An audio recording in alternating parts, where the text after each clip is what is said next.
Welcome to the Power of Design podcast. My name is Jack Osa. I'm an architect, born and raised in Colombia, South America. Years ago, I migrated to the United States to follow my dreams, and today, I'm the founder and principal of Osa Studio, a multidisciplinary architectural design firm in Charlotte, North Carolina. In this podcast, we talk about design, business, creativity, and the inspiration we need to create an exciting and powerful built environment.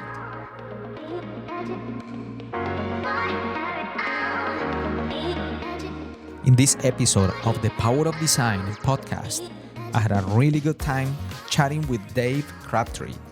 Dave is a very talented architect and designer with international experience in a diverse range of building types. During our conversation, we tasted some bourbon, talked about his career path, and we deconstructed what good architectural design is. This is my conversation with Dave.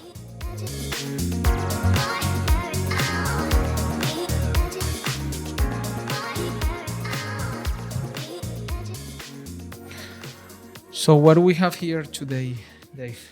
You know, we've got a little selection of bourbon. It's kind of a mixed match of stuff.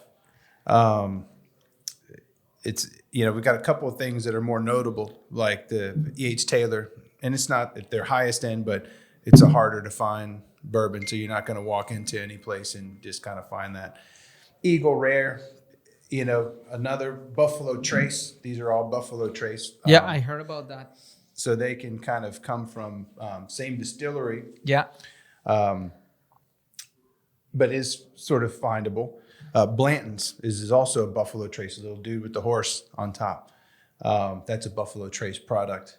Kind of hard to find. None of these are unicorns per se, not a Pappy Van Winkle. But in fact, you really don't need a Pappy to have a good bourbon.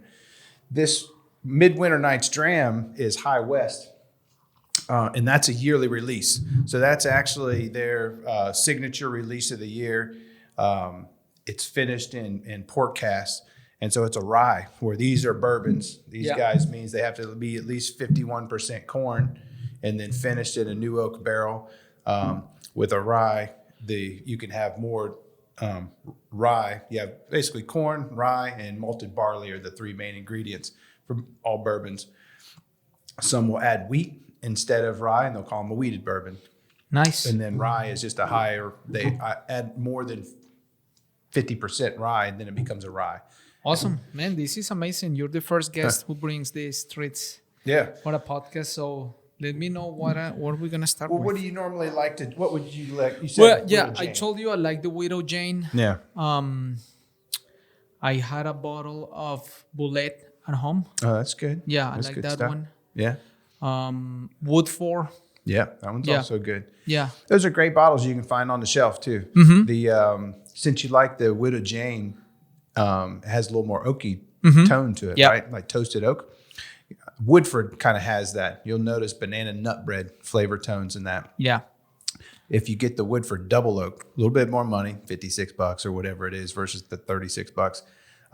It's double oak. It's going to have that more oaky kind of vibe. You might like that. Still sweet oak, kind of like toasted oak waffles, with maple syrup. That's the kind of vibe that those have. Nice. Man, I would say try something easy, since, this is always good to start with. It's 10-year-old bourbon. Okay. It's only 90 proof. And, to keep it between the lines, you don't have to take a big, huge, you know what I mean? Like, for a tasting style, you can taste more, right? So if have a couple of little tiny sips. I usually pour these in a 1/2 to 3/4 ounce. I very seldom have a 2-ounce pour. Wow. With this, you'll find fruit on the nose. Yeah, and it's 10 years old, so you get some kind of oak and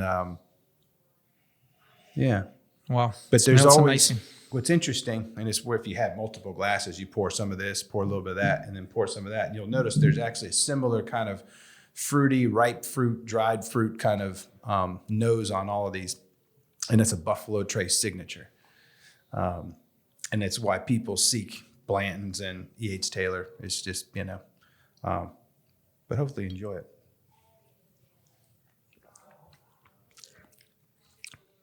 Suit Wow. your needs? Yeah.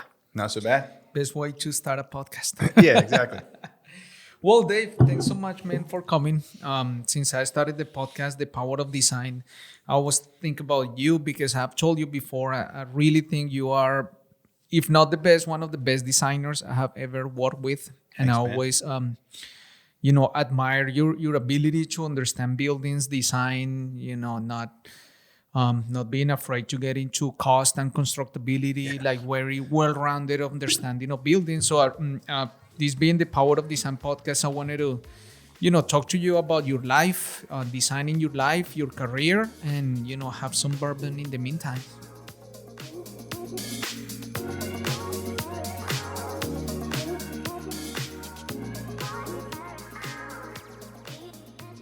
We were talking about sometimes buildings could be over designed. Yeah. And when is that point where we should stop designing? How do you know when to stop?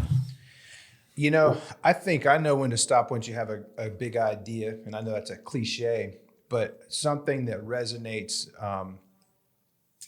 with the client, with the program, with the people, with their brand story. And that's what makes it easy to stop, And so for me, you iterate until you kind of have this moment of clarity of that's your big idea. And that's, for me, when you kind of hold on. And I try to, with our teams, hopefully find that, if in a conceptual design process, if we're trying to get the concept, really within the first, if you've got a month, then you really need to have the concept within the first, third of that, know? So then you can kind of, or you could say, well, we're going to develop 2 or 3 ideas that are similar in the first, deal. It just depends. For me, I tend to think, I don't mind kind of committing to a big idea earlier. Yeah. But that's also because we've had the opportunity to create so many that I know that there's going to be others. But I tend to find as a younger designer for myself, I would over design and never commit because I'm like, but then after you do this for a while, you're like, but there's another one. It's okay. Your next best project is the next one, right? That's right. Yeah. So like competitions, for example, if you've got, a month long to do a competition, you need the big idea within the first third because you need the second 2/3 to really do it. Yeah. If you look at our overall process, right, schematic design, DD, CDs, all of that, we really have the first third to make 100% of the impact. Yeah. So that really the first, maybe even less than a third, right? Because 33% of our fee is really, we're into the DD mark, right? Mm-hmm. So, for me, we tend to look at conceptual design. And by the time we get to concept, I tend to like to be focused in on an idea. Right. And we still are iterating, but you kind of have at least the big idea, So, yeah, I think the sooner the better. I've also run the, seen projects kind of get over designed. Mm-hmm. Long schedules sometimes aren't your friends. I saw this in a recent project, and I won't name the project, but like it, it really got worse after and that's also some recognizing point. And that's where it's good to have friends or people, say, no, I think, you kind of hit your crescendo and you can keep ideating and it just is kind of like, where's it really going? Yeah. And that's the good time to shift modalities of making. Like if you were all in the computer, get it out and do some 3D modeling, look at it a different way. Yeah. Cut a section slice. Yeah. One thing that I like to do when I'm working on, it's usually in a floor plan solution. Like halfway through it, I turn the floor plan 90 degrees or 180 because we tend to see the plan always the same direction. Right. So we kind of get set on that idea. But once you turn the plan 180 degrees, like, oh my God, changes your it's perception. So different. Yeah, that's amazing. How do you avoid getting in the trap of like style and aesthetics, like every 4 or 5 years somebody comes with a trend and everybody wants the wood, the black, Right. the slats, the screens, and everybody starts doing the same, and everybody falls into that, and the clients wants that. So I understand why people do it, because they say, oh, I want that building, I want what I saw in the magazine.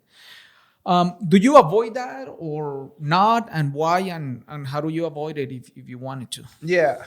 I think it's avoidable, but unavoidable, right? Because you're surrounded by what you see.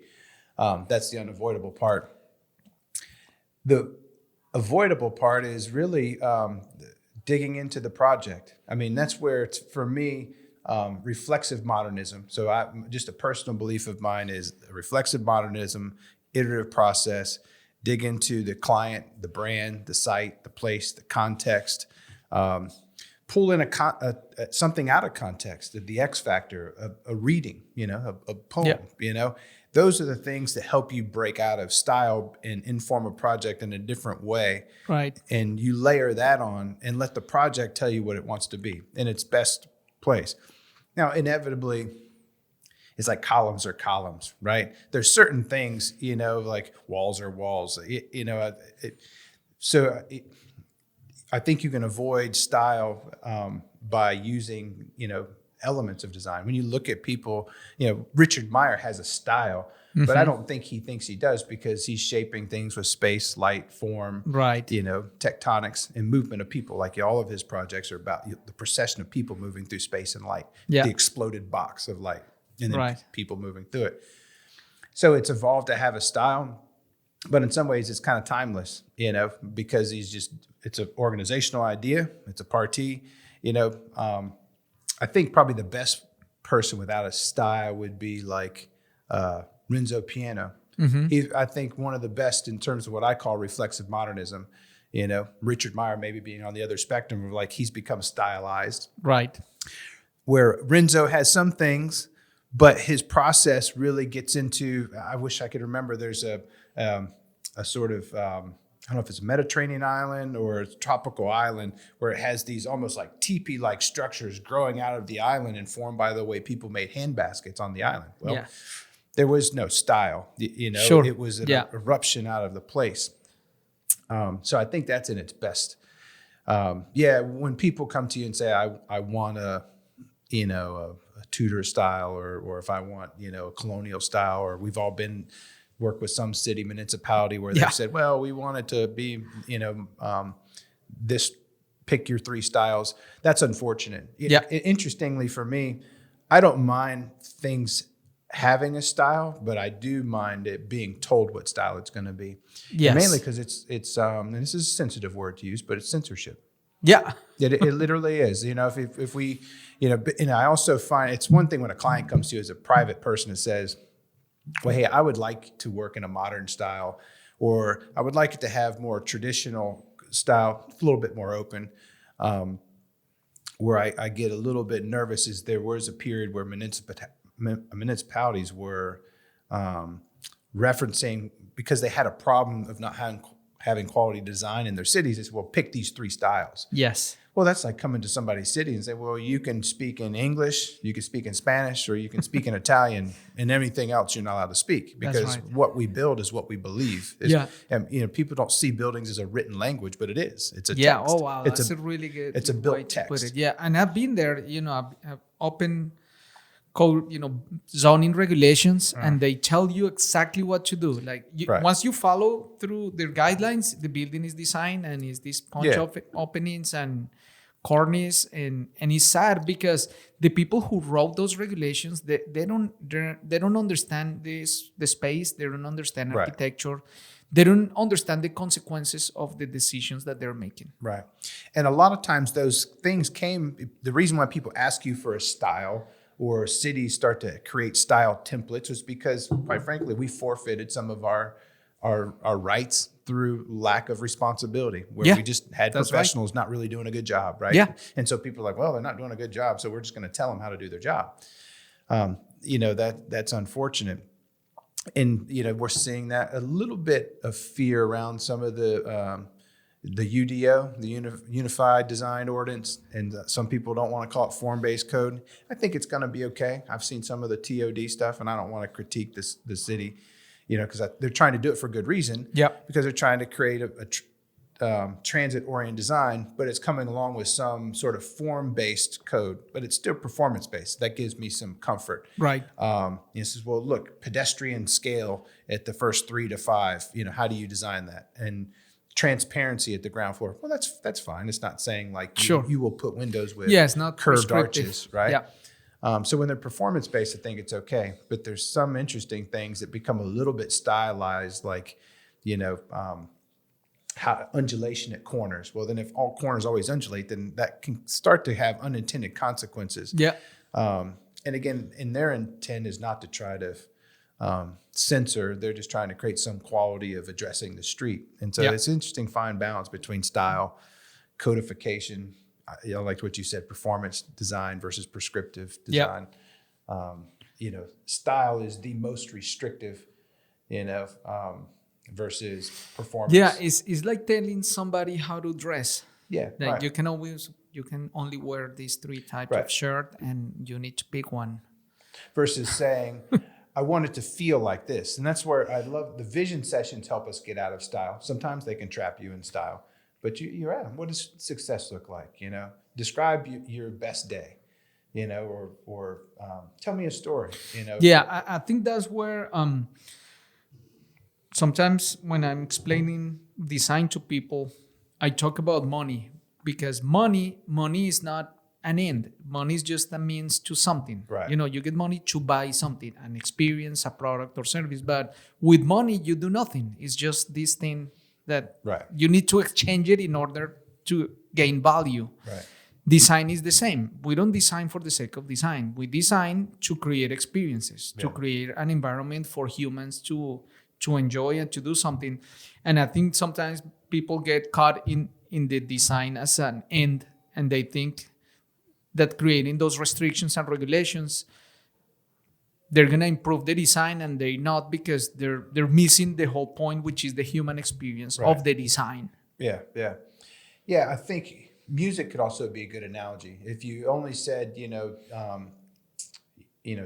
creating some of these ordinances, it would be similar to saying, well, you can only write music in 4/4 design, in 4/4 timing, and so, which happens to be most of pop music is, because that's why you can medley it all together, because it's basically the same beat. You can kind of swap things out, but then you would never have jazz music. Yeah. And that's where music is interesting, because it becomes a representation of a culture and a place and a time.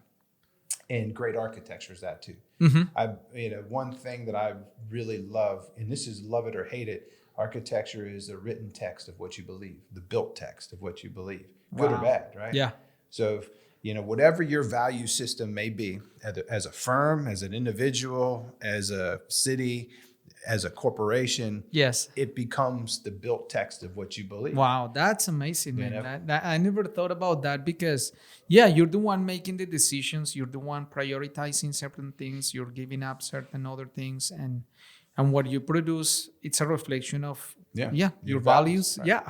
And then looking throughout history, right? I mean, so our greatest moments of the Renaissance, and Sistine chapels, and beautiful piece of architecture, because everybody was believing in sort of that creation.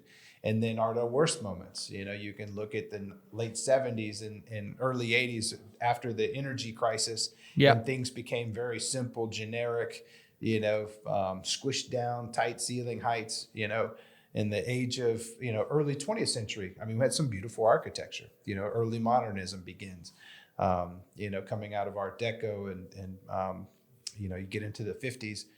And then, so it's interesting how every period kind of, had its own. I hope and I believe we're still in the modern project. There was a period where and again, I'm not a historian of architecture in that way, but we're like modernism was started in the 1920s, and then mid-century modernism in the 1950s, and then postmodernism, and I'm wondering if actually we're still in the modern project. I think we are. Yeah, I don't know that. What's interesting, we've kind of returned back to some of the thinkings of early Bauhaus and others, and we were all taught in that way for the most part. Yeah. That I think that's the language we were taught to speak space from. Right. So we use that language until somebody comes up with a different language. That's what we have. Right. And it makes a lot of sense. I think it's just because it matches like basic human processes, like order, structure, proportions. There are things that I feel like when you're following those design concepts, it gives you peace. It's like, okay, there is a foundation, there is a structure, there is harmony, there is something different here. Kind of everything start falling into place. But I agree with you. We're still doing modernism just with some other materials. Right. But the principles of what we're doing, it's exactly the same. It's like workplace design. We think we're so advanced in workplace, but we're still doing the same things like we were doing in probably early 1900s, where they had those, desk and typewriters. Right. And these spaces. We're doing the same. It's just computers and nicer desk, but it's the exact same setup. Yeah, exactly. Same thing. Yeah, because people, what's interesting, that comes back just to the way people learn and engage. That's just an anthropological fact, right? Is like, well, for us to engage, we actually need to sit at a table across from each other. We could sit in a round table. We could sit in a square table. Not doing good if we were doing this in a line, right? Right. And that's an anthropological fact. Like you and I could still have a conversation if we were sitting like this, but it'd be kind of weird because we'd be like this. And you see that on a bench. And that's where, benches to me are interesting because they're really not made for people to sit in, because you're sitting side by side. It's a duality experience of I'm sitting next to you versus two benches facing each other. Now all of a sudden you're having a conversation or a corner, Yeah. And so, back to workplace, it's sort of like, well, you work because you need a desk. So it takes up certain space, and that space, depending on what type of work you do, might change a little bit, but mostly you need a surface, and it needs to be upright, or you can be standing or sitting. But there's no, that's an anthropological fact. Yeah, that's awesome, man. And it's really, once the function changed, then things change. If all of a sudden you were making, cars, well, now your workplace changes because you need a different space to do that. Yeah. But our work probably has not changed a whole lot, right? I mean, once we left agrarian culture or manufacturing culture in terms of the idea of the office, right? Like you said, typewriter versus computer. Well, they're kind of both sitting. Yeah, and the desk still the same. It's this flat surface. Right. It's just materials changing, things like that. What do you want to try next? Oof, I don't know. You tell me. Take me through this bourbon journey. Let's go with the horse. Let's think about this one. Nice bottle. Yeah, this one gets, what's interesting about this is that they spell out Blanton's on these little letters. And when you see the horses, it's the Kentucky Derby. And so if you have this is an S, for example, if you get the B, it's the beginning of the race. And so the horse is standing up. Yeah. And then the L, it's the takeoff, and the A is running. And so you'll see the beginning, end, and finish of the Kentucky Derby, and it spells out Blanton's. Wow. Which is kind of one of the things why people seek these things out. Yeah, that's very thoughtful. The other interesting thing is they put the date on it of when it was barreled. Yep. And so some people are like, well, I want one that was my birthday, or my wife's birthday. Or sometimes you'll find one on your child's birthday, because I can't find my birthday now, right? Because I was born in 76. I might find my month and day, but not my year. Yeah. So people kind of, get into these things. Little things you should do when bottles sit, like this one hasn't been sitting, but just out of habit, is rotate the bottle and keep the cork, because these corks get dried out. Mm-hmm. And then you don't want them dropping stuff into the bourbon or whatever. So one, it's just good to kind of give them a little shake or whatever. And hopefully it keeps them tight, because then this thing expands. Occasionally some of these will get a little bit loose. Yeah. If they sit for too long, all those are fine. Now, if we were really doing this, we'd have fresh glasses every time. No, that's fine. But we're not that fancy. No. And like I said, you're welcome to drink as much of any of this as you want.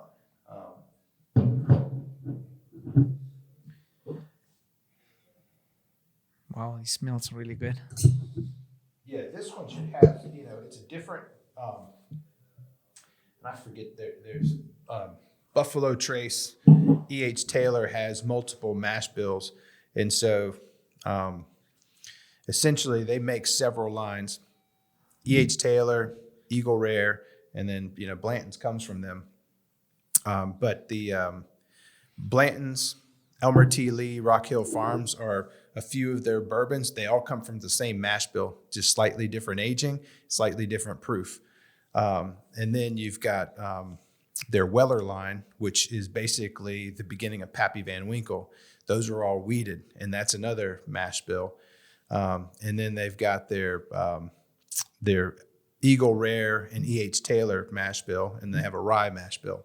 And I might have mixed some of those up, but essentially they have 4 mash bills that I think they make God knows how many different bourbons from. And so it's sort of interesting. And you'll find once you've drank all of them, you'll start to see similarities and difference between each of them. No, man, this is really nice. Thank you so much. Yeah. So, Dave, can you tell me a quick overview of your career and where do you come from, your background, your upbringings, what made you who you are today? Yeah, that's interesting. A good bit of it's illegal and past the statutes of limitations, so I can share somewhat openly. I grew up in Daytona Beach, man. My mom was 14 years old when she had me. My dad was 18. I think my mom was 15 when I was born. So I was, teenage family, lived in Section 8 housing, the so-called sort of ghetto, if you will. Mm-hmm. Daytona Beach, just like everybody else has, impoverished areas.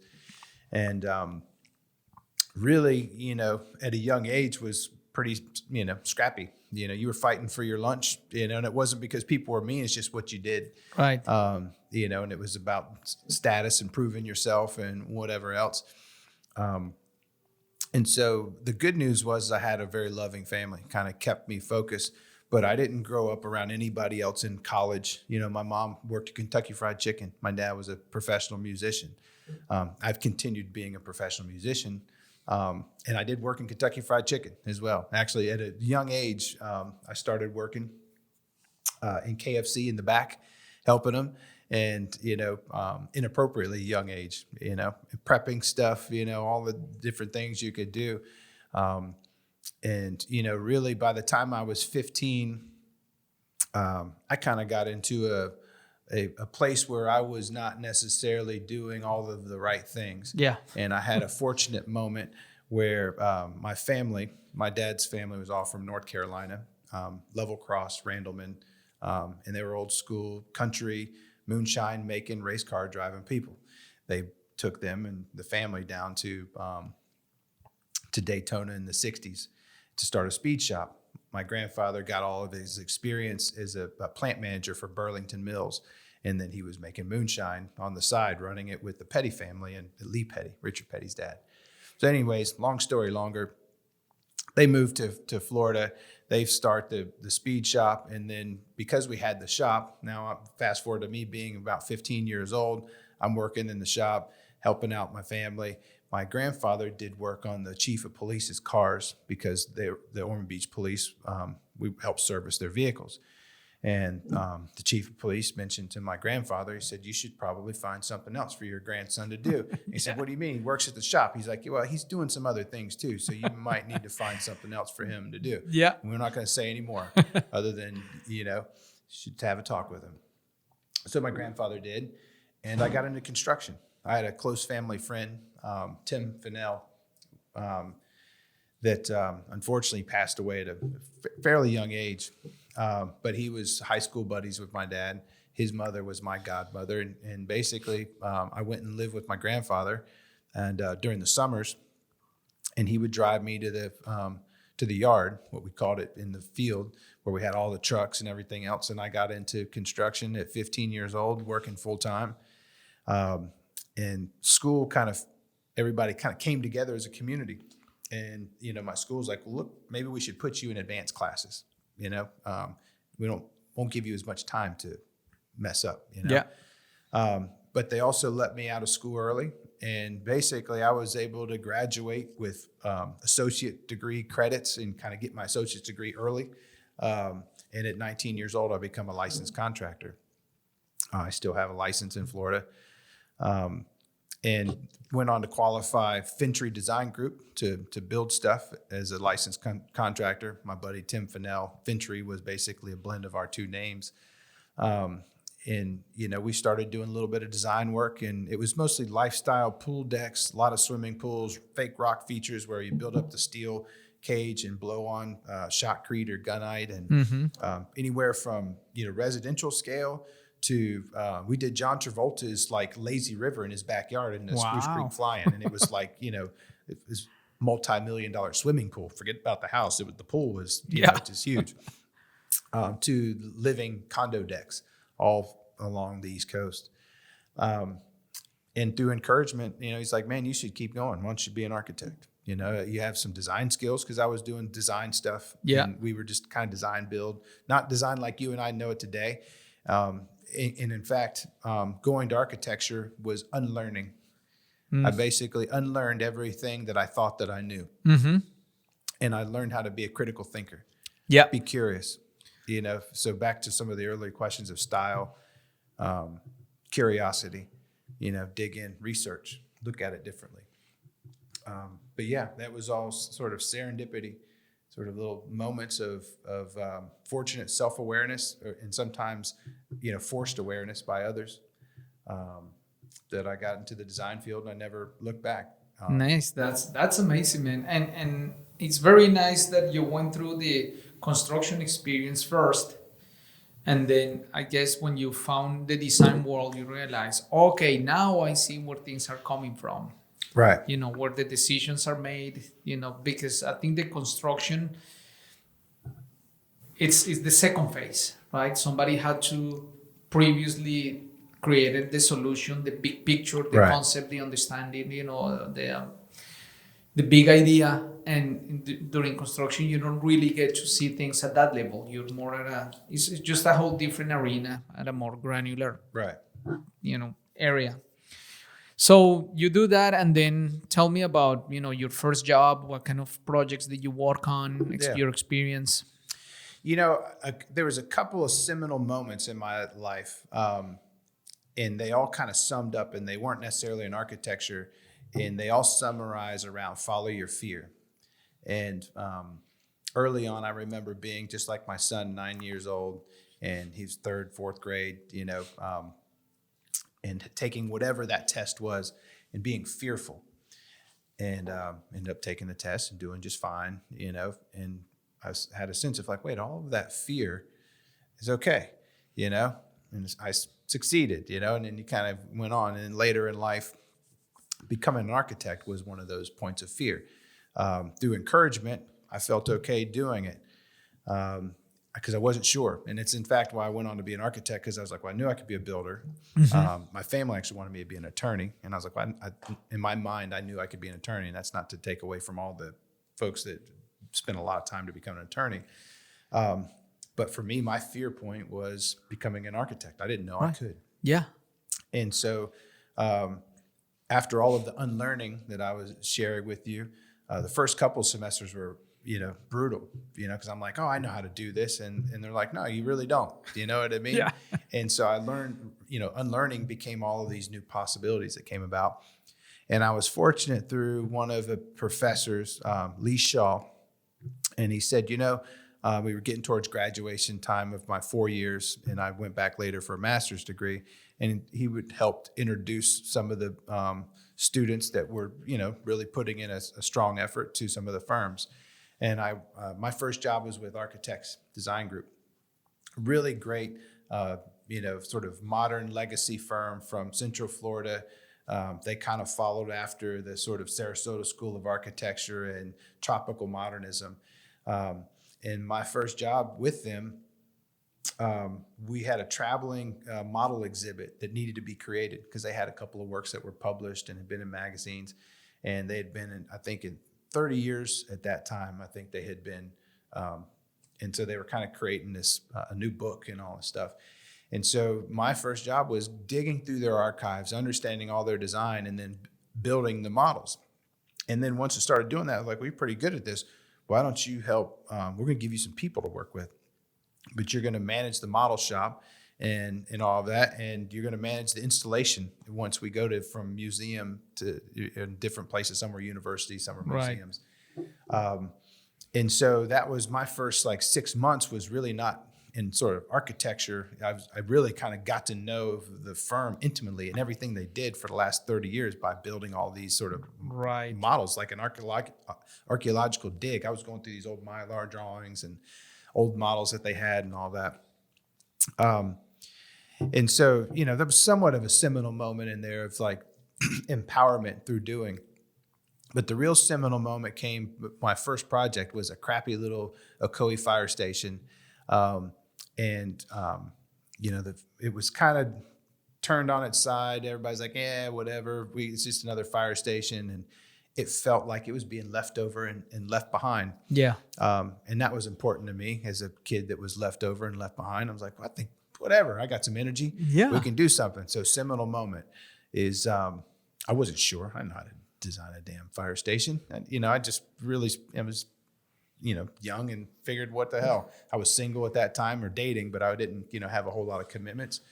So I went home that weekend and I designed 2 or 3 different options, created little bug models. And I came in and Keith Reeves, the founding, founder of the firm, he would always come in and listen to NPR and classical music from like 5 o'clock until about 7:30 before his day would start. And I came in there about 6:30 in the morning on Monday, and I was like, knocked on his door. It was always open, but he just knocked, and come on in, we're talking. And I said, this project seemed kind of left behind. And no disrespect to the team, I'm sitting here on the weekend, and I've wanted to do something. And so, I got some ideas I'd like to share with you. And he's like, go for it, share, tell me your story. And we kind of gave him these 3 ideas, and he was like, I like this and that and whatever. And basically that was the moment of empowerment. He saw the initiative, and that was enough for him to continue to be like, hey, and he's like, well, we got this marketing pitch. One was, we want to do that. And it completely changed the direction of the design. Right. So I learned early on is like putting in time and creating a story had value. Oh, yes, man. That's so important. It helped to give a team of folks some energy and inspiration. And direction's not the right word because that sounds too strong, but inspiration is probably a better word. Yeah. That story really speaks to me because one of the things, I try to teach my kids, and this word always comes to me, which is to be diligent. Right. And to me, diligent is execute on your ideas, right? You have an idea, go ahead and execute. It may work, may not work. Right. But once your thinking becomes action and there is proof of that, a material proof, it's so powerful. There's so many things that I've done with my business where I realize I can always trace back to being diligent. Right. Send the proposal, call the person, take the action, make do the rendering, do that little extra step that, everybody was at home, that weekend watching movies and enjoying. You were working hard. And it's just, probably 2 days of hard work. It's not like you killed yourself, but you were diligent to seize the opportunity and put in the time to make it happen. And if that day probably he wasn't there, you'll probably have done it again and again and again and again and again, because once you make that attitude of being diligent part of your life, that's where you start running into things. Right. And that's when sometimes people see others doing great things and they think they're lucky. And that's where the definition of lucky is when preparation meets opportunity. Yeah. The opportunity is there, but if you were prepared, you hit it. Yeah, no, that's a good point. I like luck is not always luck. It's putting yourself, like you said, being diligent, and you kept trying hard enough to be in the right spot to be lucky. Yeah, and you keep hitting it and hitting it, and at some point, something is going to happen. Yeah, and that is an ethic. I mean, because to be quite frank, I was never I always did really well in school, but it wasn't because I was like the smartest person. It's just because I grew up trying hard. Yeah, because I didn't have a choice. There was nobody home to mentor me. That's not to take away from my mom and my dad, because they were there to mentor me, but they were working. My mom would work until 10 o'clock at night. And so I think all of that comes back to I had no choice but to try hard. Yeah. And so that transpired. Now I do wonder, would my life been the same and that's where you wonder, like, where talent and opportunity never come together, and so natural talent, and you think of young people that are always told no, Yeah. and they never had that reason to become more diligent on their own for whatever reason, and there's some lost talent in there, and that makes me kind of weep a little bit. Yeah. I didn't have that experience. What if I would have went into Keith that morning and he's like, I'm busy? I probably, like you said, I would have came back. Yeah. If he would have said all these ideas are crap, I probably still would have came back. Yes. And I would have said, he doesn't know what he's talking about anyway. Yeah. Who knows? But I had enough formative years to kind of make me have at least some, character at that point and belief in myself. And some folks don't have that. And that doesn't, and that's where you wonder, like, where does natural talent and schooling and life situations all come into play? And who knows? Yeah. And I think that's one of the things I think about a lot now that I have my own business, and when you had experience and you're in a position where you're well positioned in the marketplace, now it's our job to give the opportunities to others. Right. And because I'm here because people gave me opportunities. Somebody sponsored my working visa, somebody believed in me, somebody said I think he can do it, let's give him a chance. Right. And it happened over and over and over again, where now I feel this sense of responsibility because others have done it for me, and I have been able to seize the opportunity, multiply it, exponentially grow it. Now I want to do the same for others. Yeah. And there is a lot about underestimating people, trying to always go to the same place for the same thing, that we may be missing opportunities to impact people's lives big time because we just don't, we're too worried about ourselves or our business or, our priorities, that we don't realize the real impact we can have in others in the position we are in right now. No, that's really important. Yeah, like you, I'm trying to figure out more. How do you, how do you surround yourself with great people, but also inspire other great people? And that's not always. I will say the hardest thing for me as a professional has been, being a better mentor. Because you're used, particularly, and you can relate to this because I know of your background and how, like you fought for everything that you got. Nothing came easy. So that comes with a sense of like, well, I can just do this, right? Right. And then so how do you over time, do less? And it's not to do less, but how do you do less to allow people to do more and to learn more? And how do you sort of coach people from either leading from beside or behind versus always in front of? And it's some balance of all the above, because I've seen where all have worked and all have failed, and so I would say that's probably the mentorship and empowerment part has been one of the biggest learning curves that I've seen in my career, just because as architects we're trained how to do it. Yeah. And then how do you go from doing one to watch one and to do one to then teach one?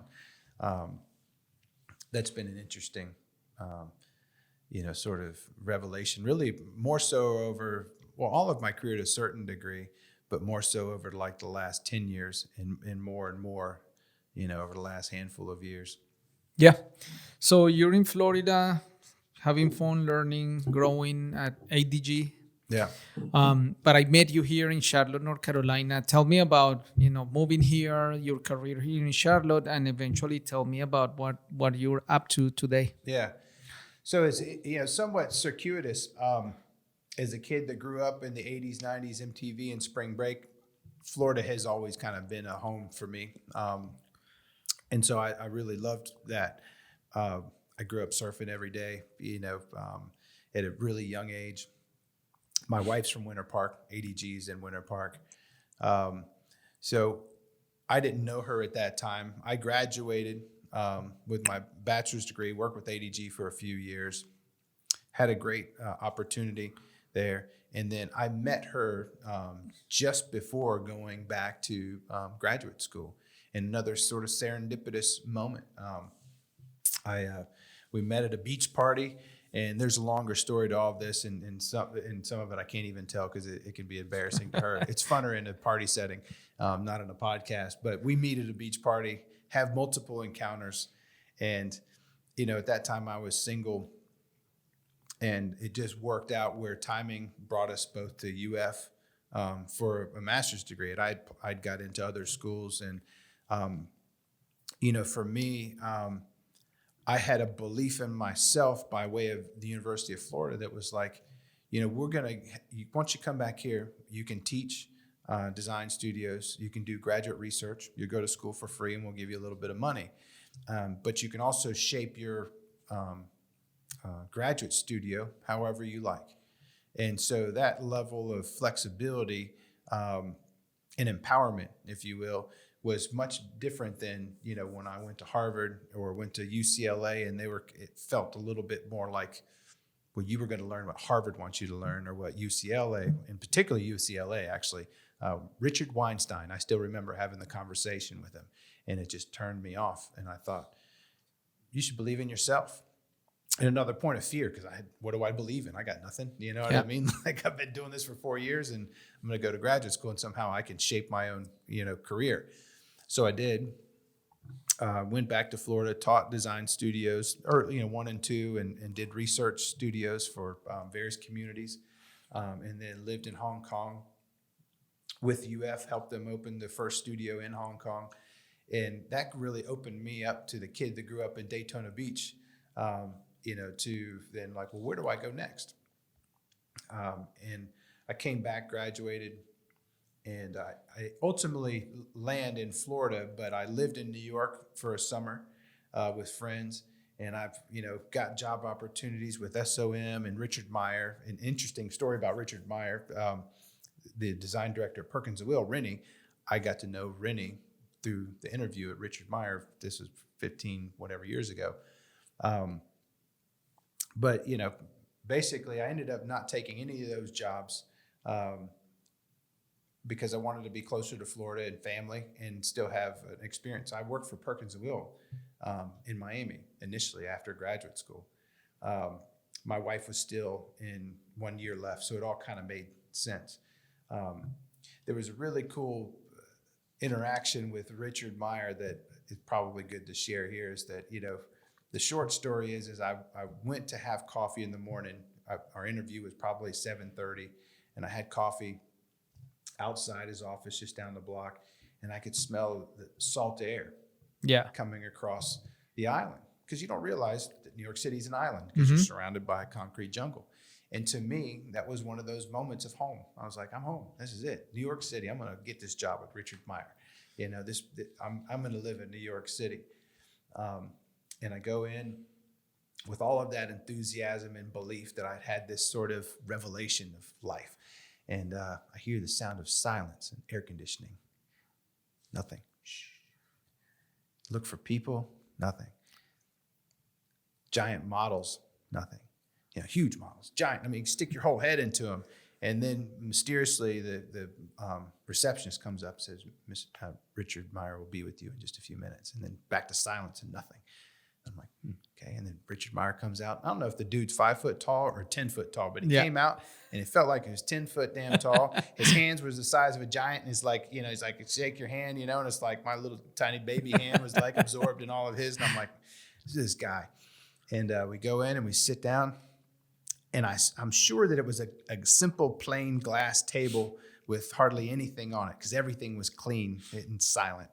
And so we get in and we talk and we share stuff, and I share my portfolio, and he asked me some of the questions you're asking me. Well, tell me your story. Where are you from? And I said, Daytona Beach and all that stuff. And he's like, are you a country bumpkin? You think, you're going to make it in, here in New York City? And I was like, yeah, I think I could make it any place, and I shared more about my life story.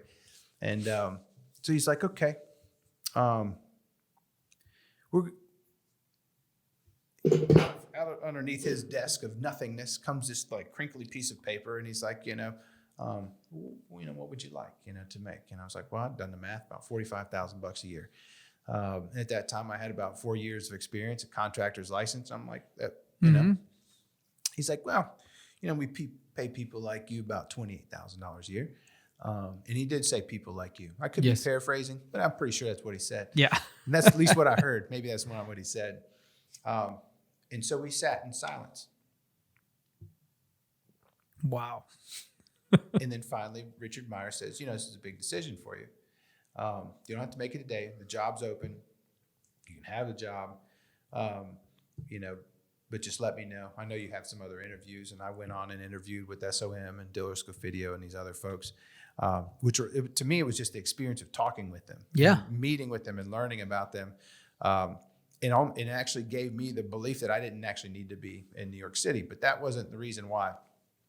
Later on in talking with Richard, Mr. Meyer, if you will, since I don't really know him, I shared a story about having coffee that morning. And I said, it's amazing having coffee this morning. It really made me feel like home. And, I could smell salt air and seaweed coming off of the ocean on New York City. And I've been here a bunch of times. I've never had that experience before. And he looked at me like I was crazy. Yeah. He's like, well, what do you mean? And I'm like, well, yeah, salt air, the ocean, and he just was like, and in fact, that's when he said, are you going to make it here? It's like, are you a country bumpkin? It's like daydreaming about home kind of thing. And it's like, well, no, it's just it's a sensual experience that I thought was really interesting. And I get in tune with that sort of thing. We went on to talk about his art and other things. And then ultimately, 2 learning lessons, 2 seminal moments. I've shared one and I'll sum it up. The second one is he says, I don't know why people want to move to New York City. Great design happens everywhere other than here right now. All of my projects are every place. And so, to kind of abbreviate this story, the 2 learning lessons was one of the greatest architects in the world really didn't even understand the context that he was in. He'd been surrounded by it so long that it just disappeared to him. So my belief in regional modernism, reflexive modernism, and architecture of place was rooted in that. And I was like, this just isn't the right place for me. Yeah. And then the second was great architecture doesn't have to happen in New York City. It can happen in any place, And so I went to Miami, and I told that story to Pat Bosch, the design director who's still there. And she worked for Richard Meyer, and she thought it was funny, and she hired me. And I was there for about a year. My family friend, Tim, got sick with cancer and ended up passing away. And to be close to the family, I got engaged right at that same moment and all those things, along with ADG, saying, well, why don't you just move back and come and work with us? You will put you on a path to being a senior designer, and you can go wherever you'd like to go with this. And so I did. I became a senior designer and then became a design principal and spent, probably 12 years of my career there. And then eventually came to Charlotte, where we didn't get to know each other immediately, but I was a product of friends in Little. Mm-hmm. And they said, hey, man, you ever thought about moving to Charlotte? I was like, no, I had not. And Jim Hare, who's in the Orlando office, introduced me to folks, to Jim Williams, to Eddie Portis, and other folks here, and made a couple of trips. And after a handful of discussions, my kid was just born. My wife was a teacher, and I was like, let's just go on an adventure. Nice. And essentially, we're just going to go wherever this goes. I have no idea. I really don't. We could fall flat on our face and be back at home, but the worst thing to happen is we fail. Yeah. Big deal.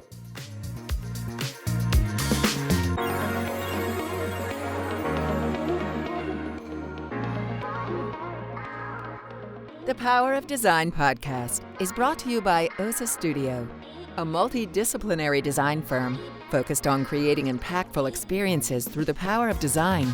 We partner with our clients to create buildings, interior spaces, brands, and strategies that help you deliver a successful project. As a minority-owned firm, we are committed to building a diverse platform of curious and driven design professionals so we can together pursue our full potential. For more information, please visit us at www.osastudio.com.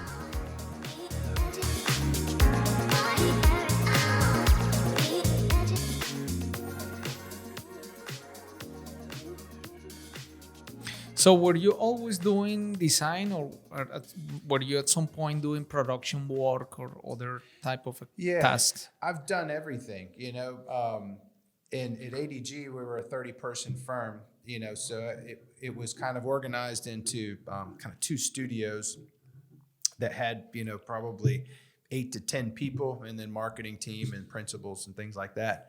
And so, what evolved is you kind of did everything, and the teams, groups of 2 and 3 would kind of take on projects, sometimes 1 or 2 if it was a smaller project, and you would kind of do everything. What it evolved for me was, and really because of that seminal moment story I told you about the fire station, is I always got pulled into the marketing pitches because of my ability to make models and quick rendering studies and hand sketch studies and things like that, and hand sketch master plans, which we use, endlessly for these pitches. We always built models for our marketing pitches. Yeah. And so I spent, almost half my time fully engaged in projects, and the other half just endless marketing pitches. Nice. And if it wasn't for that, that really is what gave me the belief in a process and being fast and intentful and telling a really quick story that you were going to live or die. You were going to go in there and you're going to tell that story. And it was always analysis based around them because you had no previous interactions with them in most cases.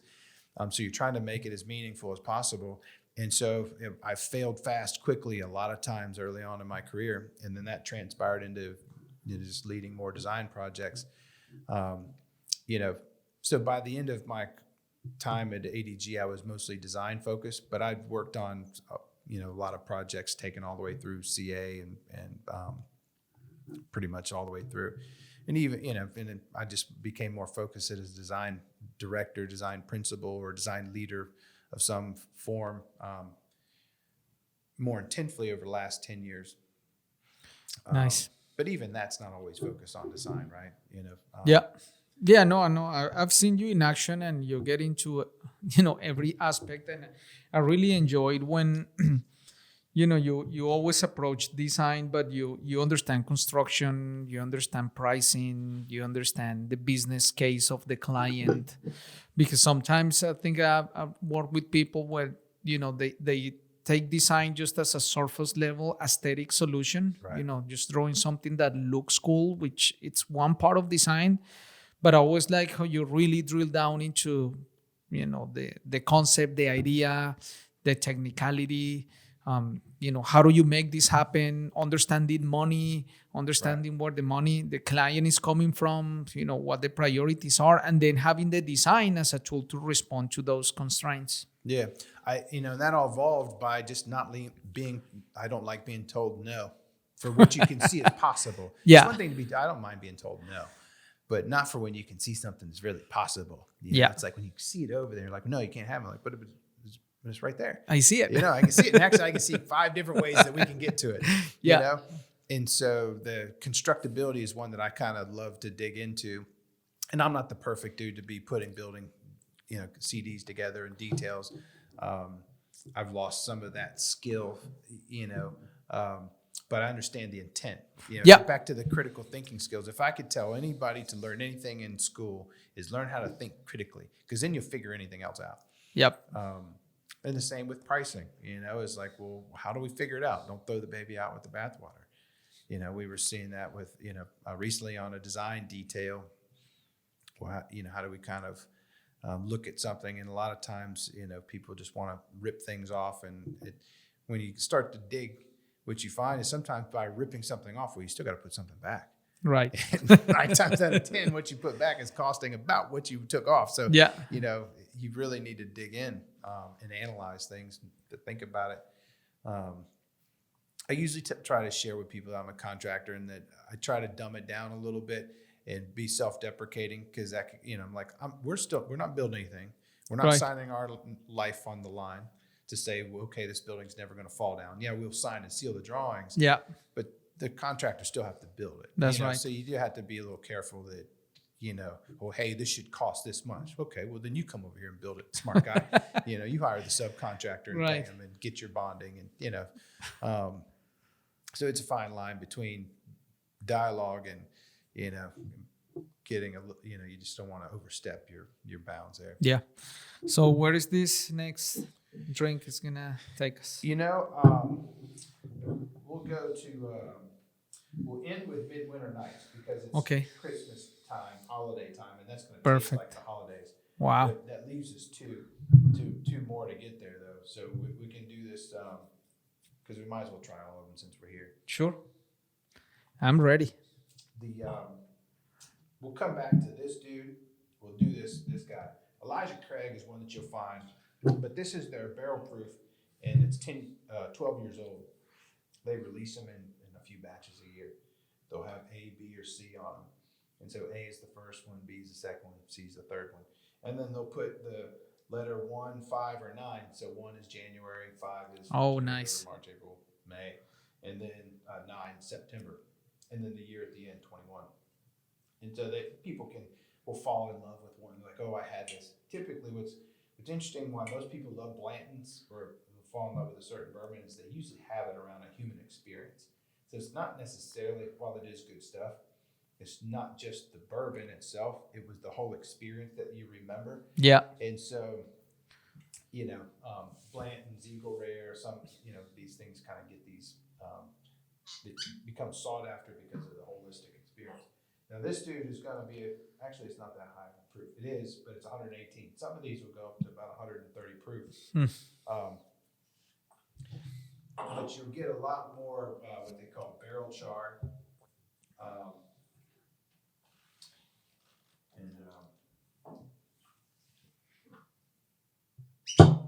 Cherry, the sort of dried fruit. Yeah, I had this one before, maybe a couple of years ago. And sometimes these can come across spicy. Now, the other thing with especially a high proof bourbon and an older bourbon, it actually helps that they open up a little bit.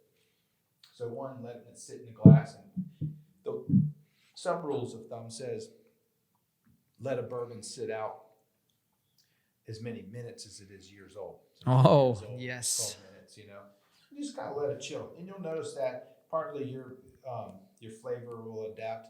Now, I chose this for last because it is barrel proof. That this is 100 proof. This is the highest proof one of these. Unless you drink bourbon all the time, you don't necessarily want to go in straight with one of these guys. But it has a good following of people that really like this. And like wine, you can kind of swirl it and kind of see the legs and all that kind of stuff. The color. Yeah. So you get sort of caramel and oak and barrel char.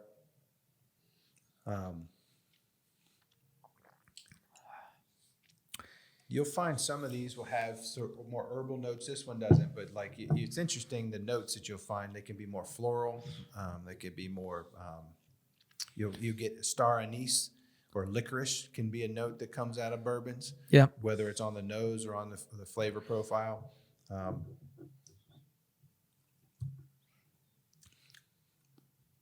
Cinnamon, sometimes nuttiness. Like this actually has a little bit of peanut, kind of more like a peanut shell. If you've ever sort of gotten a piece of a peanut shell and it feels almost like new, not roasted peanut, but a little bit of a new peanut kind of note. Yeah, this feels really good.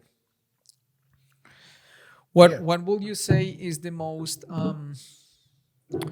rewarding project for you? If you can choose just one project, one that you feel very proud of. I don't know. That's a terrible question, Jack. But it's a good one. It's a good one. Because it's hard. Because it's like, which child do you like the most? Pick one. Pick one. I love Trip and Savannah, but you love them for different reasons. I think my favorite project is the one that's not built yet. And that's a sort of a cop-out answer, is because what I probably love the most out of everything is I don't think I have anything built yet to the level, because every project I find something I would have done differently. And it's not to make them bad, but it makes them, what would I do next? And so the simplest answer is the project I haven't done yet. Some of the more inspiring ones, I think one of my favorite project is Payne Park It was a little tiny skateboard pavilion, and it was one of the first projects I designed coming out of graduate school, and I started it. If my memory's right, I could be mixing this up now. It was in graduate school. I started in undergraduate school. I worked while I was in graduate school. I'd left that part out, but I would work for ADG, and I'd actually go work in the field too in construction. But I came back and designed it, and Kevin Radigan was the principal, and we're still good friends. And just it was a cool project. So I remember, I feel like I started in undergraduate and then came back during the summers and worked on it, and then got it all sort of kind of through at DD. And I did not take that one all the way through CDs because I went back to graduate school.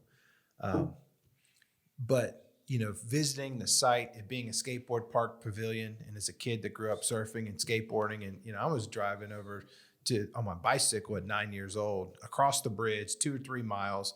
I was living with my Nana because my mom worked too long, and so when I was or I was with my grandparents or whoever I was with, and so they just reminded me of kind of being a kid.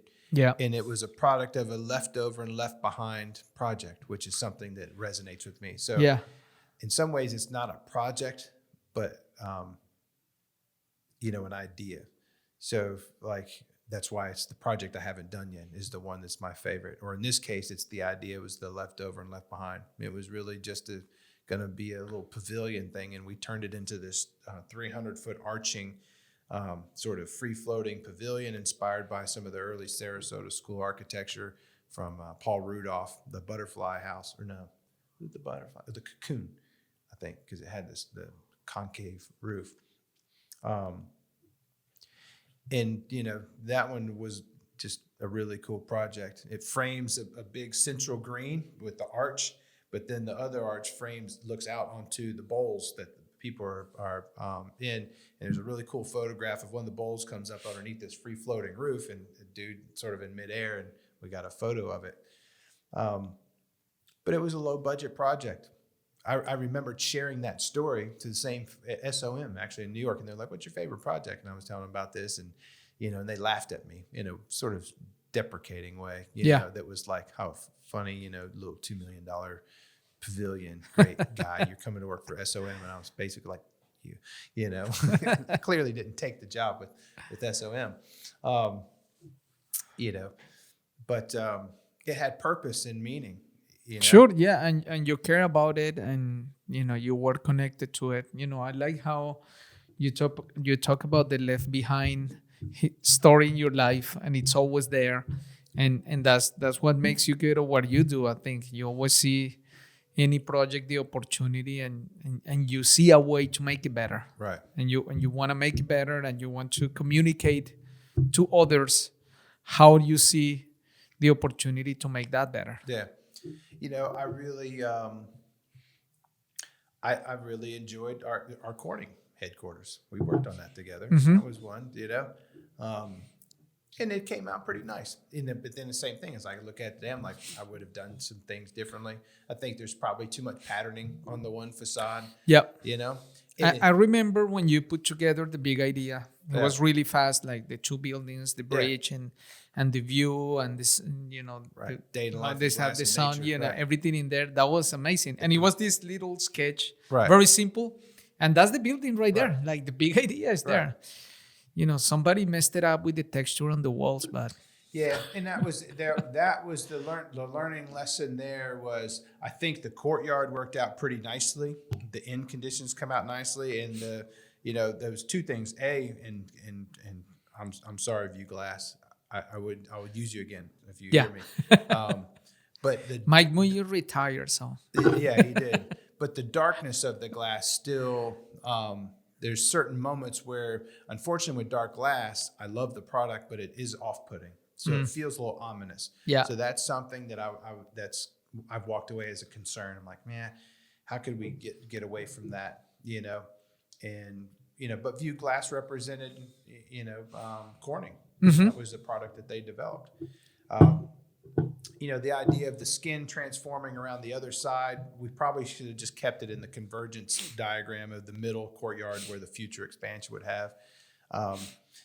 The other one that I learned, and really I should have paid more attention to this, is the depth of the punch openings. The windows got pushed right to the edge. And you know why people ask for traditional design and go back to styles, particularly historic styles, is because there's depth and materiality in the sense of some weight and builtness.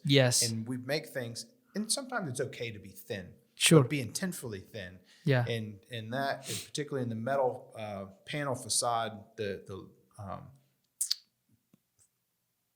everything becomes a little bit too flat, and the windows aren't deep enough. They really should have been, and they were designed to be that way, and rendered to be that way, and even but it got lost in the details, and and through everybody's goodwill, they turned into be very short sills.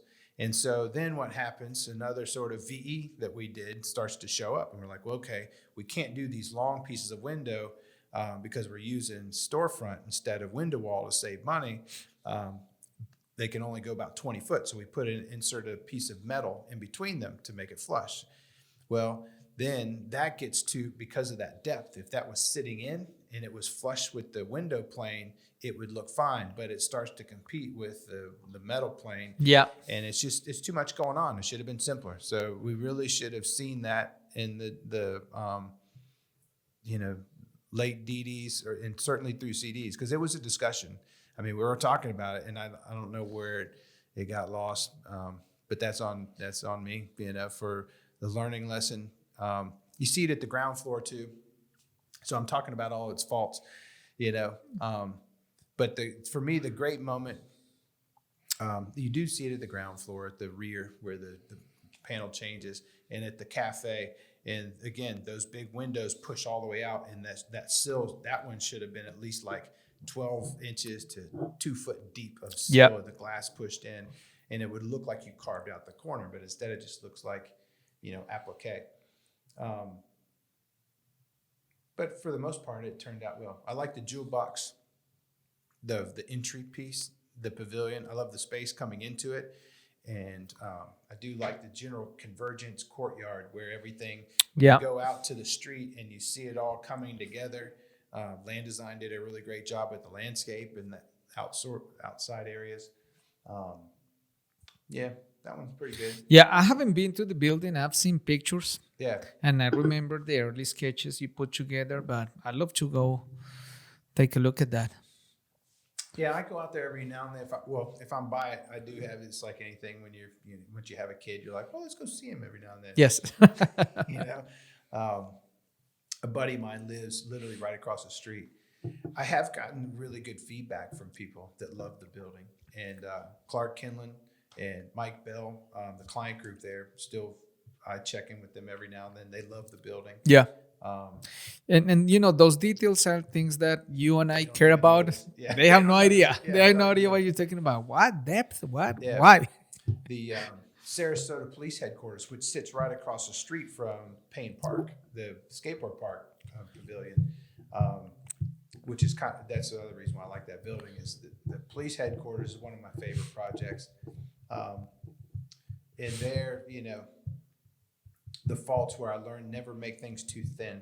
It seemed right, but we have this one wall, and it was about creating a stage set on Payne Park, because that was going to be this new public park, and the police headquarters is going to be the backdrop on it. And the idea was creating a series of layers, and part of this is play of layers and transparency, of being open to the community as a sort of lit beacon, as a symbol of community policing rather than the jails. And so we did that pretty successfully. But the one sort of solid plain wall that then all of these things play around, it's like 1'6", wide, and it's cast in place concrete. And you would think, it's still, pretty sizable. But when you're dealing with a 6-story building, that thing really should have been 2'6". So that was a learned lesson, and it stood the time. It's still pretty cool. But that was one of those lessons in thinness. Again, be careful, how thin you make something, because it can look a little flimsy. I always think about design, the most critical aspect for me is always proportions. Yeah. How do we make this look proportionate? Like all the parts and pieces, there is a relationship to the whole. Right. And regardless of style or anything, you can always go back to proportions. That's right. And I think I always use the word substantial. Right. When you do something, it needs weight. to feel substantial. Yeah. It needs to be like not like paper architecture. That's where it's like, oh my God. There's some places where there, lightness and thinness is the concept, and it makes sense to do it. That's right. But in general, I think having substantial, at least visually, that it looks that it has weight, it makes it feel really good, at least from the designer point of view. Yeah, no, I agree. Now some of my best projects are truly unbuilt. Tryon Place, we designed that multiple times. That was a really cool project. I like what was done, but there was a good sweet spot when we early on, but it was this full, unattainable aspirational design. To be honest, it was that was kind of the challenge. That was the first project I ever worked on in Charlotte. And I really loved working with Crescent and still do. I've learned more about the vision session and how to sort of start up a project from them than I have from school and architecture in general. Yeah, I know they have their own process. Yeah, the Canvas session. Yep. And I really loved actually all of the iterations, and I love what was built. But ultimately, there was one in between, probably the second one that we did early on. That I felt like that was the moment. If money and budget and all those things were all equal, like that iteration would have been cool. The HQ2 pitch, that was another one. And you kind of look at these things; they're paper tigers. It did what it needed to do. Yeah. HQ2 lured HQ2 to come here and got us Raleigh to the short list. Right. But then they end up moving someplace else. So it's like. It's cool. It makes for pretty pictures. Yeah, no, it's part of the process. I mean, you're not gonna win everything, and you're gonna build everything, but doing those things like that is just like exercising. You're just exercising. When it gets time to perform, you're ready. You're fit. Yeah, well, we had a philosophical debate. If it's not built, is it architecture? And I do believe it is. I don't know that something has to be built to become architecture if you've created a story from it. Yeah. Now, I do give it a higher merit if it's built, clearly. Because if it's never built, then people can't experience it. Yeah. And so what is, for me, the idea of architecture comes from the root word of arc, made of many points, techne, to make. Yeah. And so, otherwise, there's a lot of folks that have a lot of unbuilt things that we have great respect for. But it's really cool to see them built in the best way, right? Because that truly allows them to become the built text. Yeah. So it's an interesting debate. What is architecture? Can it be built or not? I think architecture is built space. It's not drawings or renderings or ideas. It's humans experiencing space. Right. So we can talk about that. What's the next one? So we start landing this plane. Yeah. The plane. No, give me the last one because I don't know if I can have two more. No, you've gone too far. Okay. Yeah. You've gone too far. There's no turning, all right. turning back now. I forgot you don't like when people say no to you. But we'll keep them. No. Don't short sell me. Yeah. I'm a big boy. All right. Yeah. Yeah, that one was the one in that fancy. Yeah, that's right. This one is E.H. Taylor. This is a great bourbon.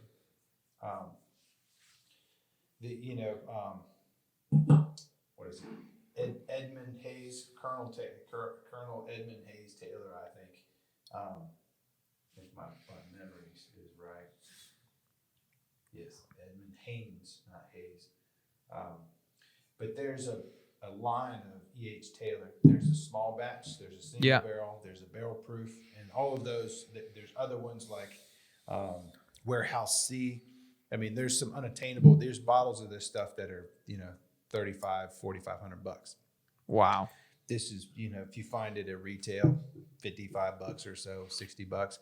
Mostly, you're going to be able to find it for $100, more easily, and you can go online and find it anywhere from like 120 to 150. You'll get lucky if you find it in one of the ABC stores. If you go ask for it, they'll laugh at you because they'll just be like, we never see it. Yeah. Or it's like a couple times a year. Wow. But it is a great pour. And like I said earlier, it's in the Buffalo Trace line. It's all, 100 proof, bottled in bond. And when something's bottled in bond, it follows federal standards, and they, have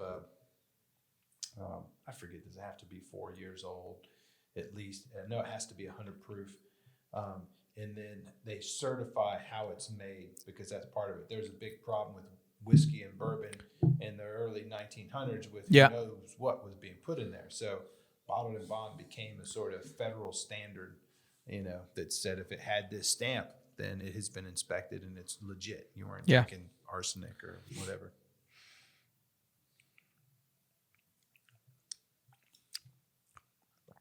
Wow. Man, this is amazing. I never had a bourbon tasting before. Oh, no? Yeah. Oh, man, you've been missing out. This is really awesome. That is probably one of the, it's a great bourbon. I've been into bourbon for a long time. Like I shared, my grandfather was old school moonshine maker. Yeah. As a kid, he still made moonshine. And I would sit with him as he would make the mash and stuff like that. And even as a little kid, inappropriately young, not that we'd get drunk or anything, but he'd like, just a little sip. Put it on your lips. Yeah. Not even enough to drink. Yes. And they were he'd have this little deal, and it would cut the first pour, and he would get it out and he would shake it, and he would see the proof based on the bubbles and the size of the bubbles and how they rose, and also the color. They become this sort of almost iridescent blue. Then you're getting into the 151, and up, and the bubbles get really tiny. So, I just always kind of grew up around the spirits, if you will. Yeah. And then, I've always had bourbon around, and in the last 5 or 6 years it became harder to find. And so as it became harder to find, I was like, well, let me buy 2 of these or whatever. And now I have too much bourbon. I have like a closet that's a walk-in closet full of, a bunker. How many bottles do you have? I don't even know. It's hundreds, several hundred. Are you serious? Yeah. Wow. Yeah. I have probably 80 bottles open in a bar. It's all bourbon. Yeah. And I have some tequilas and other stuff, that you would normally have, but I like bourbon the most. But it's a tasting bar. You can kind of taste, a pretty wide range of things. But it's fun. It's a good hobby. I don't drink a lot, but I do drink a lot of little, or a little of a lot, like I really prefer little tiny sips. I typically wouldn't, if I were pouring this at home, I probably wouldn't pour that much. Yeah. I just kind of take a couple little sips, and I like kind of sipping one and then sipping against the other one. I like trying one and the other one. It starts like taking you to a journey, and it goes here and it turns this way and it turns the other way, and I feel so proud that you just made this selection especially for me. Dude, it's not any fun if you drinking alone is like, the other piece of sharing the spirit, right? Yeah. I mean, I've always liked just this idea of spirit. What is it? There's memory, the tactile, the sight, the sound, the touch, taste. All of those things kind of come into a sensual experience. So, to me, it's like you got to share this stuff. Otherwise, it just sits in a bottle. Yeah, that's right. Yeah. So, Dave, tell me about what have you been up to the last 5 years, and what's the future looking like? The future is unknown, my friend. The future is unknown. But the last 5 years, the experience for me, just coming here as an adventure, kind of opened me up where I became, friends with Ernie. And Ernie was, really my primary buddy that was like, why don't you come over to Gensler? Yeah. And he loved you as well, because he was like, look, you can work with Jack. I just you got to come over and be with me, you know? And for me, coming here is this experience has been relational. So what got me here was relational. Like I knew Right. Jim Hare and became buddies with Eddie and others, and like, okay, go little and experience that. It's huge. I got to work in Orlando and China. I got to work here in Charlotte and got to meet Crescent, you know. All of those things were amazing. And, you know, then I make friends with Ernie. Ernie's like, well, why don't you come over to, you know, Gensler? And I spent, you know, some time with him. And to me, that was just a cool experience to grow something where Gensler's a huge, you know, firm, great experience. Team was one of the best teams ever. And then, well, how do we, you know, we want to do more base buildings and more mixed use. And so to me, it was really the stepping stone that took me from really just design focused to being, well, can you grow business? You know, can you win clients? You know, and can you? And I don't even like the word winning clients because it's, to me, it's relational, right? Yeah. And like, well, can you continue to build those relationships? You know, around, you know, with Gensler and others. And so to me, in Corning being one of those early projects, that was like, you know, coming in, I'd kind of been tracking it in the market and knowing about them. So to me, that was just huge to come in and kind of work together. But ultimately, that was the relational kind of thing. It was interesting to see it grow from 30 people. Just thinking I don't know if I was about 2.5, not quite 3 years or whatever. I think we went from like 35 people to 80 people in that time frame. And that was pretty intense, you know. But it was just a huge learning experience. And we did some really cool work.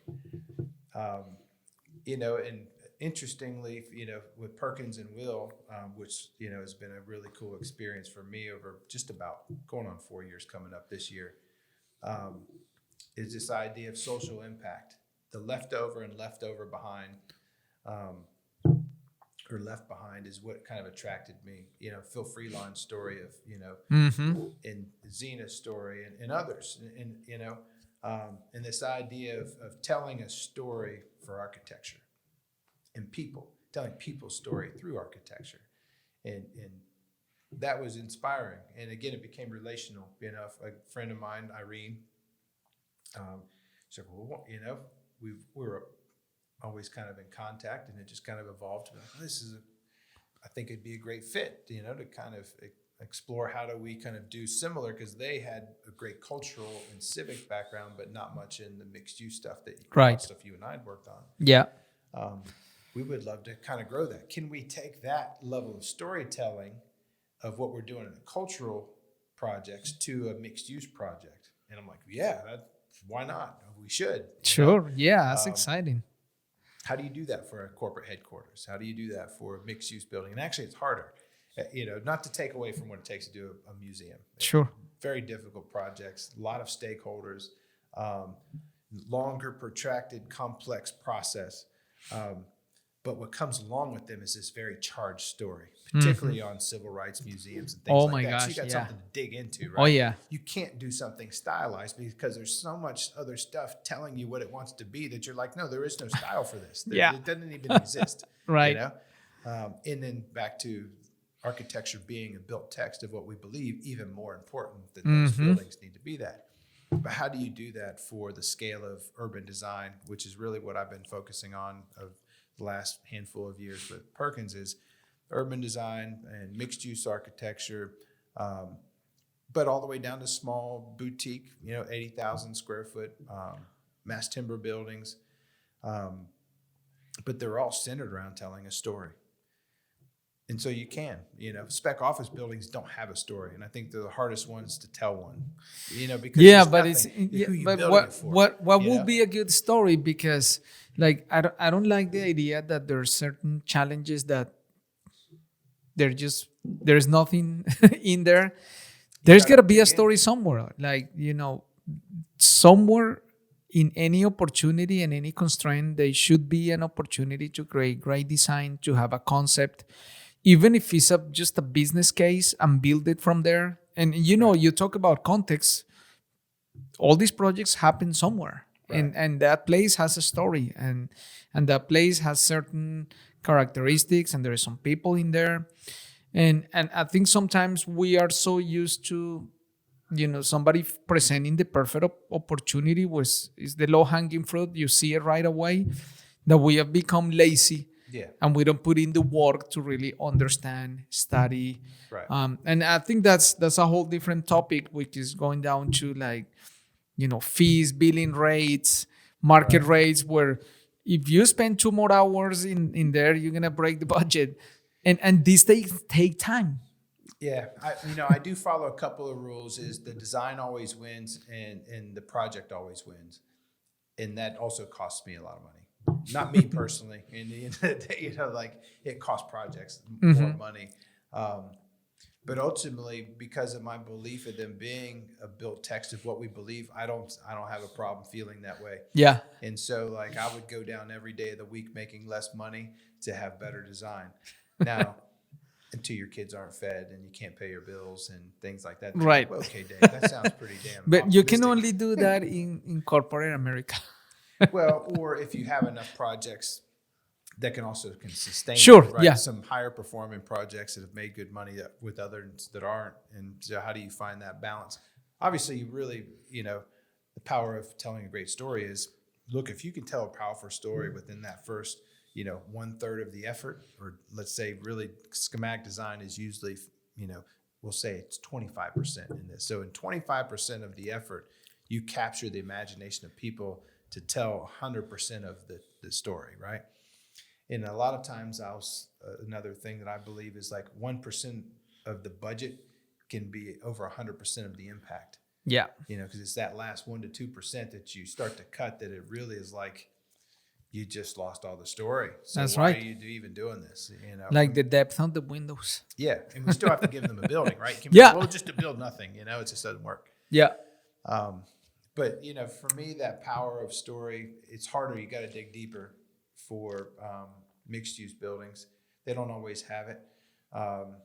Tryon Place, it was around these series of collision zones. So some of the earlier design sort of fractured as it went up from low rise, mid rise, and high rise. And there was a sky garden, and there was the rooftop garden, and that's where the sort of building broke around initially at the ground floor, because this idea of it being sort of exploded for human experience. Yeah. We talked about the, really Corning and sort of this sort of bent line of being their convergence diagram. Those are simple things. Trying to think of one that would have been, right now in construction, we have a mass timber building, Bull Street, and that's really kind of in the spirit of the Carolinas, looking at the old sheds and the old creosote soaked wood, that you'd find in the old barns. And we took a really simple facade, just sort of punched facade, really.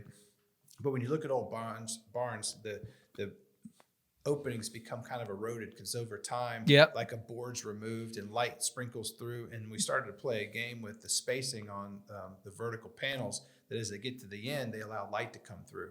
So it becomes a very simple, typical, I'll call it the big mouth opening, right? The modern, I've framed the opening, right? But it delaminates and has light coming through it. So it's not solid at all. And it's like as a kid when you went into one of those old barns on a farm and there's light coming through. Oh, nice. Yeah. And so it's all in the detail. And it still was probably $160 a square foot core and shell building, But it had some story, we needed something. Otherwise, I think that's the key, having the story attached to it, being able to articulate the story. And, I do a lot of brand design and I talk a lot about like marketing and sales. And sometimes we focus so much in selling to your rational mind, like the business case, that we forget is the emotion, is the buying decision is emotional. Yeah. If you can connect with people's heart, that's it. You grab them. At that point, money becomes a second place conversation. Yeah. It's important, it's there, but they realize that this is so valuable because it's about human emotion that they're willing to pay for it because they know how important it is. I think you're I love what you just said there, because that is that emotional connection, and that's what you're really trying to do. Like you said with brand, right? You kind of connect with their emotion. our stories of architecture has to connect with that, because what happens is then people are fighting for it. They are willing to pay a little bit more. Right. Or where we're cutting out, and we'll have to do value engineering, and we're going to cut all the kind of stuff out.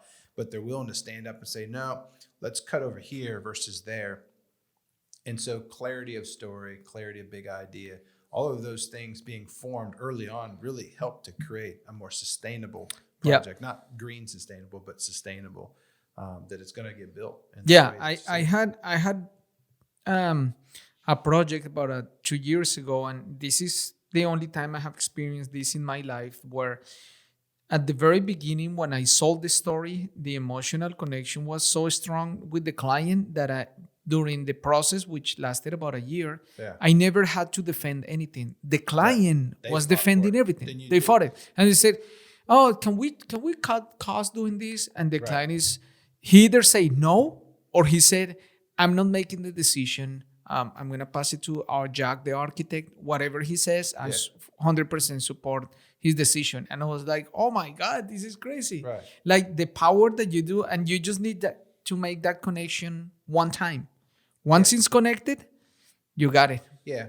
I think, I can't remember. You should tell, now I'll ask you a question. Tell me more about the wine label that you did. Because I remember, I don't recall the story now. Yeah. But I loved, there was darker colors on it. And I don't even want to describe it because I'm going to do a terrible job. But I liked the way you talked about it. And that to me was that emotional connection. Sure. You know, because I felt it. And I'm like, I don't even know these people. I'm like, I got emotional connection to this thing. Yeah. And it makes sense. And I'm here to fight for it. I'm like, yes, that's, you know. Well, you know, the amazing thing about that brand, that's my wife's business. Okay. So I didn't realize it. Yeah. So it's because it's a Spanish wine or Chilean wine? So it's Spain. It's wine from, we bring it from Barcelona. Oh, right on. Yeah. Yeah. So it's my wife. I'll quickly tell you. Oh, okay. Before that, I'm going to have my winter nights because you've been preparing me for this. And you're drinking so slow. No, I just made your pours stronger than mine. So are you serious? Yeah. It's working. It's sneaky. So in 2019, before COVID started, in December, we went to Europe with my family, and we stopped in Spain, in Barcelona, because my wife has a cousin and a friend in Barcelona. So her friend. My wife is from Venezuela. So her friend and her, they went to political science school in Venezuela. So, you know, long story short, they had different careers and lives. She lives in Barcelona. We went and visited, and it was fun. When we came back, they continued talking, and COVID hit, and they said, well, you know, wow, we should start a business. What can we do that makes sense, that is United States and Barcelona connection? People love drinking. Right. So her friend lives in a very beautiful area called the Penedès, where all these amazing vineyards with the most amazing wine of Europe is made. And they said, okay, we have wine. Why don't we import wine? So they got together, they talked, and they told me the story, and they said, hey, we want to bring wine for Barcelona. Yeah. And I said, that sounds great, but if you're going to bring wine and do all that work, you might as well do your own brand. And they're like, oh my God, yes. So I said, I designed the brand for you guys. Right. So we worked through, you know, I have a process called the brand DNA kind of understanding and getting to the point of defining the idea, the target customer, you know, who's the brand, making the emotional connection. Right. And, you know, we designed it, and it's all about, you know, organic wine, health and wellness, women supporting women because it's a women-owned business. And giving opportunities to others to enjoy something delicious. So that's how we started. We worked on the brand and all the logistics for about a year. And we brought the first container about 3 months ago. Yeah. So it's here. And it's really cool. Yeah, it's delicious. Yeah. So I'm glad you say that, because everything you talk about that you felt when you saw the brand is what we wanted to put into it. Yeah. No, it was cool. Yeah, I liked it. I was like, I want to drink that wine. I you know, I was like, I'm going to drink it. You know, so. Order it. I have it. Yeah. $20 a bottle, $120 for 6. And it's so good, man. It's attainable. Yeah, it's delicious, man. It's really good. What else are you going to get for $20? I mean, you can go to McDonald's and spend $20. I know. Like literally. you know. And I never had organic wine before, and it's a whole different experience, man. Yeah, it is. Now, shifting gears from wine to bourbon, Midwinter Night Dram is going to be completely different than everything you've drank. It's going to be bigger, rounder. It's finished in port cask. Yeah, but I think I know why you left this one for the end. What is that? I think it's the one that I like the most. Yeah, it's good. Well, you told me some of the flavor profiles you like. Yes. So it's kind of like building up to, but it's a sort of, it could be a port soaked Christmas cake.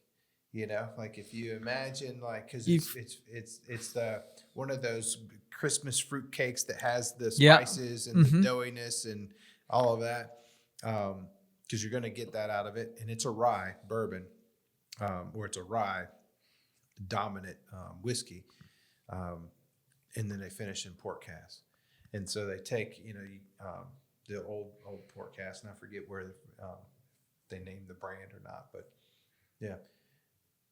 So you get some of the roundness. It feels I don't know how to describe it, but it feels like good, like you're at home, like you're with your family, and it's warm. Yeah, Midwinter Night Dram. Yeah, it's and then they take really a play on Shakespeare, and so they call these scene scene 9, act 5, or whatever, because they release it throughout the year, and so it's on the 9th release.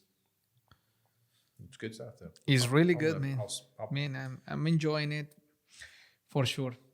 So, Dave, to end this, I always ask a big question that I love, which is, how does the power of design impact who you are and what you do? That's a pretty big question. I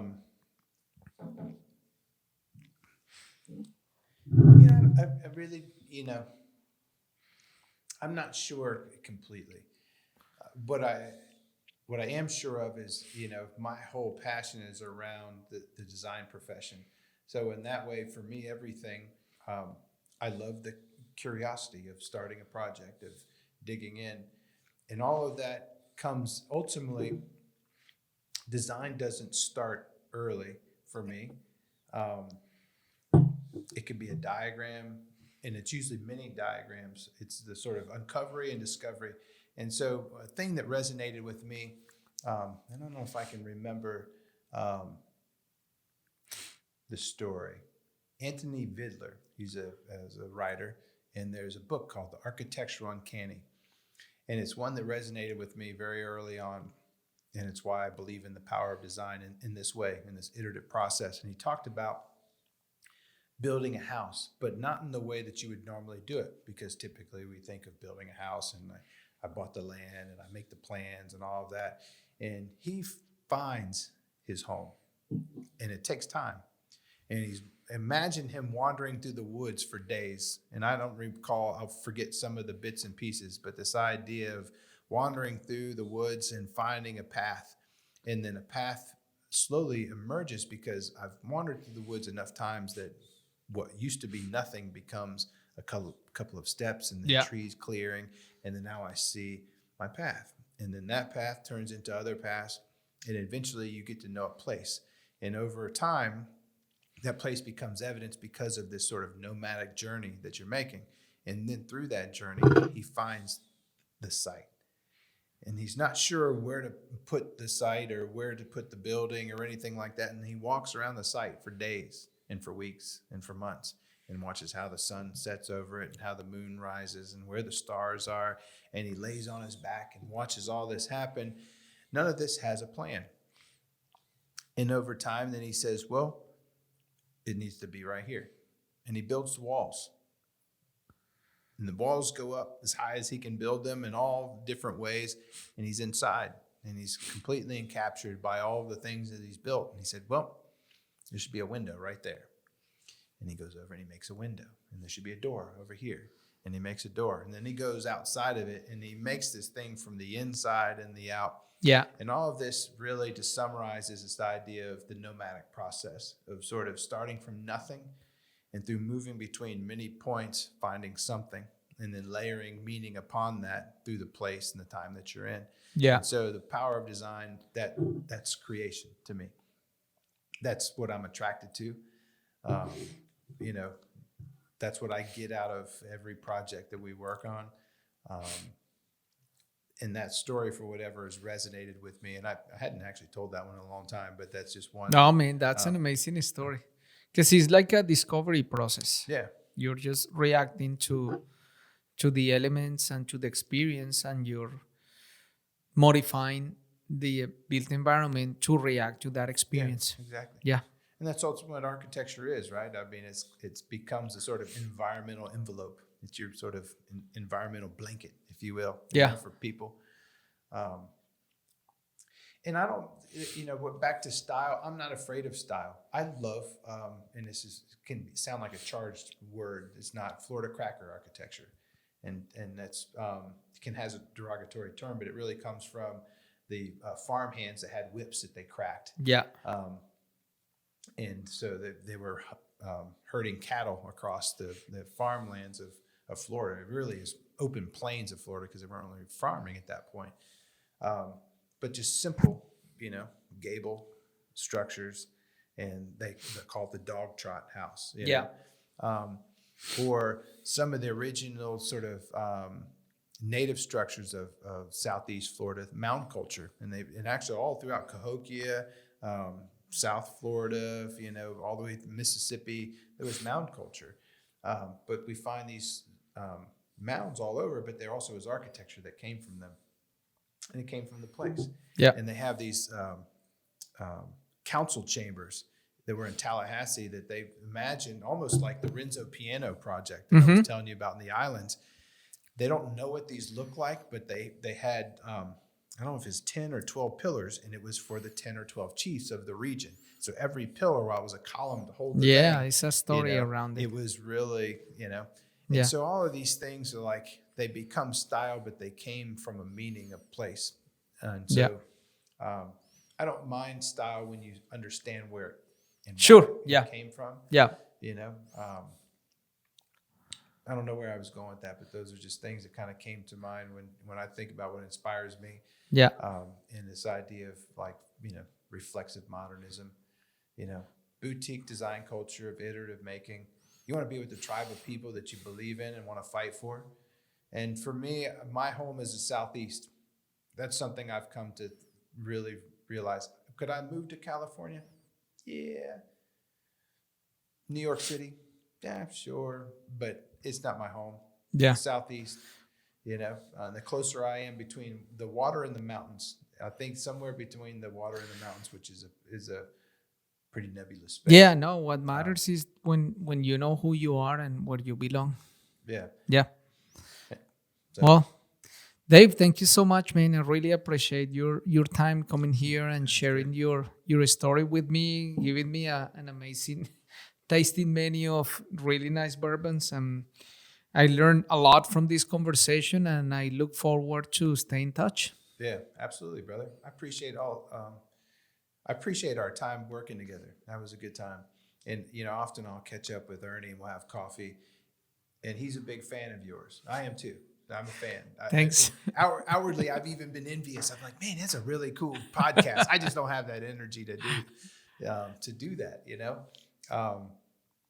and why should I? Because you're doing it extraordinarily well. So I just enjoy watching you, So I say this in the most, I'm really proud of you, man. Thank you so much. Because I remember us sitting next to you like, Dave, someday I'm going to start my own firm. If you remember that, you're like, we would sit there in our little tiny, little benching desk, actually about this size. That's right. And they were white, almost like this. And you're like, man, someday I'm going to escape and I'm going to start my own thing. And so I'm glad that you did. Yeah. I'm glad you did. Awesome. Thanks so much, man.